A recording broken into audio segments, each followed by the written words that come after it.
cyangwa iyo umuntu angishije inama nkayimugira ayishyira mu bikorwa ikagenda neza, numva nishimye kuruta kubona amafaranga, numva bindyoheye. Hello guys, minsi myinshi nizere ko meze neza, ndashima Imana nanjye meze neza. Aka kanya tugiye kuganira, murabyumva ko ndi kuvuga nabi, ndwaye angine zikaza ariko still ntabwo biri bumbuze ko tuganira. Mu by'ukuri ntabwo ndi buvuge ibintu byinshi, ndashaka kubabwira ko maze igihe ntekereza ku mikorere ya YouTube channel yacu, yanjye namwe, ko si yanjye njyenyine, yanjye namwe. Maze iminsi mbitekerezaho nsanga ni byiza ko dufatanisha imwe, ko dufata content imwe. Murabizi twagiye dukora kuri content zitandukanye, content za self care, content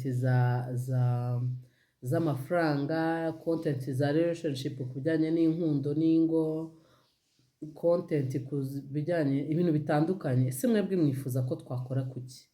Ndagira ngo munyungure ibitekerezo, hanyuma dufatanyirize hamwe kugira ibihe byiza kuri YouTube channel ya The Image. Ngewe rero igitekerezo mfite abacyunganira, nkeneye ibisubizo n'ibibazo byanyu n'inyunganizi kugira ngo tufate umwanzuro uhamye. Ngewe igitekerezo mfite nuko twakora kuri health and wellness. Twavugamo ku bijyanye n'uburyo bwo kwita ku magara yacu, ariko cyane cyane twibanda ku bantu bashaka kugabanya ibiro, nanone twibanda ku bantu bashaka kugira ubuzima buzira umuze, nanone rimwe na rimwe nkajya nyuzamo nkashyiramo na siporo, kuko nazo ni kuri wellness. Sinzi icyo mubivugaho, kubera ko impamvu nahisemo iyo content ni uko ngenda umuntu ukunda kwigisha, simbabeshye. Nkibaza si ubwo nanjye njye mu bihinda nyine njye gukora nk'iby'abandi bose bari gukora ubuhamya, gukora ibiganiro, gutumira abantu bakaza gutanga ubuhamya, ariko ugasanga ni content idafite focus. Uzasanga umunsi umwe abantu baza gutanga ubuhamya uburyo bubatse ingo zigasenyuka, abandi baza gutanga ubuhamya uburyo babuze abasheri, abandi uburyo bababonye, abandi uburyo bafashwe nabi. Ugasanga nabyo bifatafata kuri nishe zose. Kandi ni byiza ko umuntu agira ibintu abategurira, mukamenya ngo nimujya gushaka ibintu byo guteka muzabibariza kwa runaka, nimujya gushaka ibintu by'imirire muzabibariza kwa runaka, nimujya gushaka ibintu bya siporo muzabibariza kwa runaka, siporo na wellness. Ubwo rero numva ndimo ndakururwa n'ibintu abantu bose bari kureba, ariko ugasanga mu by'ukuri ikintu kiri kunkurura cyane nuko ari byo bigira views nyinshi, byinjiza amafaranga cyane, ariko nakwitegereza cyane nkasanga ntabwo focus yanjye ari amafaranga kuri YouTube. Ntabwo nyanze, attention, ntabwo nyanze, ntabwo ari uvuga ko amafaranga nyanze, ariko ntabwo ariyo focus yanjye. Focus yanjye ni uko icyo nabashije kumenya nshobora kugisangiza abantu, ibyo nzi nshobora kubisangiza abantu. Ikindi focus yanjye ituruka ku gutanga serivisi. Ndi umuntu ukunda gutanga serivisi z'ubufasha, wenda umuntu anyifashishije, wangira inama, wamfashije muri ibi n'ibi, nkamufasha.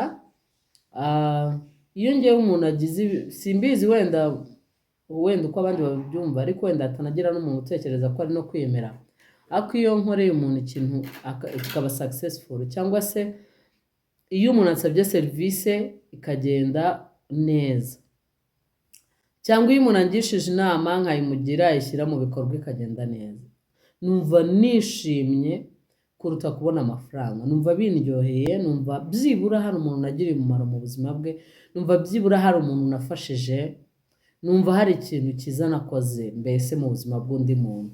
So rero nkumva byibura hari icyo mariye sosiyete. So rero niyo mpamvu nifuje gukora kuri health and wellness, ariko nkibaza kuri content cyane ivuga ku kugabanya ibiro, kuko muri ibintu bya YouTube biba byiza cyane iyo ukoze ibintu wiyumvamo kandi ufitiyemo experience, kuko kubyigisha abantu biroroha no kubisobanura abantu biroroha, kubera ko wabinyuzemo, ibihe wanyuzemo, abandi bantu bari kubinyuramo bakwiriye kwitwara gute. Niyo mpamvu rero nahisemo iyo niche, kuko jyewe mba muri sisiteme yo kugabanya ibiro, mba ari muri sisiteme yo kwita ku mubiri wanjye, kwita ku magara yanjye. So rero imbogamizi mpuriramo nazo ntekereza ko la majorite arizo n'abandi bahura nazo, uko nzirenga cyangwa uko mbicamo nibyo nkwiye kwigisha abandi. Naciye muri regime zitandukanye, hari izo nzi zifite umumaro, hari izo nzi zidashobora gukora, hari izo nzi zikora igihe gito, mbese aho ho nabaye mwarimu rwose. So rero numva ari cyo kintu numva nshaka ko twibazaho, ariko muramutse mubona atari cyo, muri content zose twagiye tuganiraho, mwanyungura igitekerezo, icyo ni igitekerezo cyanjye, mwanyungura igitekerezo, hanyuma tugakomeza turyoherwa kuri The Image. Ariko niba urebye ino video utarakora subscribe, iki ni cyo gihe cyo gukora subscribe. Kora subscribe hanyuma video zacu zirebe, numara gukora kukazogera uraba wemeje ko video yose nzajya nshyiraho izajya ikugeraho mu b'imbere. Murakoze cyane, mukomeze kugira ibihe byiza. Mwari kumwe nanjye Faustine. Bye bye.